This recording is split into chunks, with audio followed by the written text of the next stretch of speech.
Hi, I'm Becky Streepy from Glue and Glitter, and today we're making my super chewy, super decadent vegan oatmeal raisin cookies.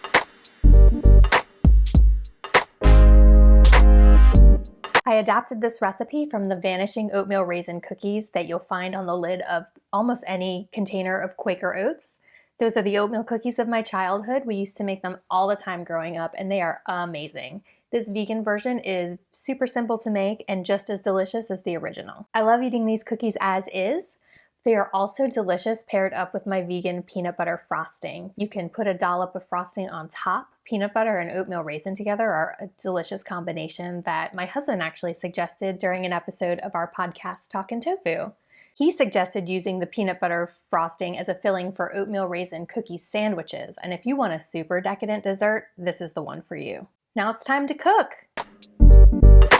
Start by melting half a cup of vegan butter and preparing your egg replacer, and then set those both aside. You want to give the butter a chance to come back to room temperature because you don't want it hot when you add it to the bowl. And then you need to give the egg replacer a couple of minutes just to set up and thicken.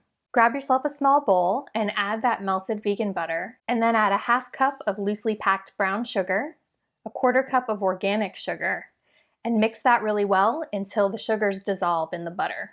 Then it's time to add that egg replacer that you created. It's just the amount of egg replacer for one egg. I actually used bagged egg replacer for this recipe. I haven't tested it with a flax egg, but I imagine it would work just as well. To do a flax egg, you would mix a tablespoon of flax meal with 3 tablespoons of water, and then just set it aside to thicken just like you would with packaged egg replacer. The last thing you're adding to the wet ingredients is a half teaspoon of vanilla extract, and then mix that really well to combine and set it aside while you mix up your dry ingredients.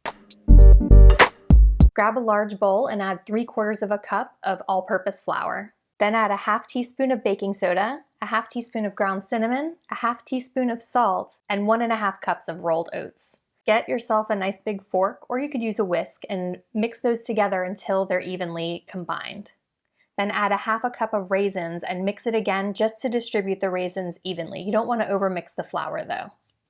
Now it's time to add the wet ingredients to the dry and mix it all together until you have a nice even mixture. Okay, it's scooping time.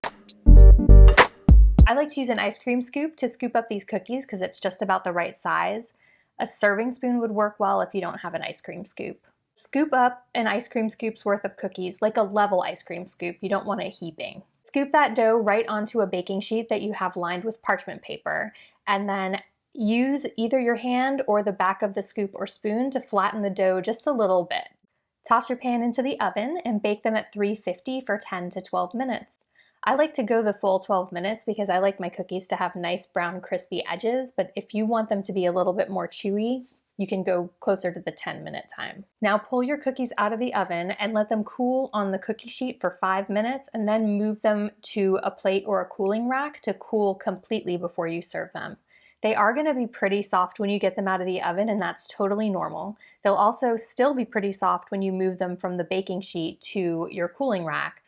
Just let them cool completely. They'll firm up during the cooling process. Once they're cooled, they're ready to serve.